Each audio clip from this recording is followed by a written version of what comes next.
Hi everyone, Chris from the Driving Theory Workshop, and today I am talking about effective observations and specifically blind spot checks.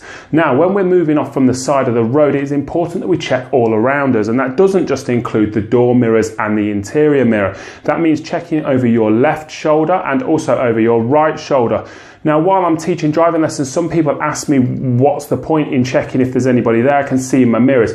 And actually you can't. There's a blind spot on your left and on your right hand side, which isn't covered by your mirrors. Now, when you look in that mirror, you may look and see that there's nobody there and then move off potentially into the path of danger. So whenever you are moving off, or if you're doing your maneuvers, it is vital that you check over your left shoulder, all the way through your mirrors, and then over your right shoulder as well.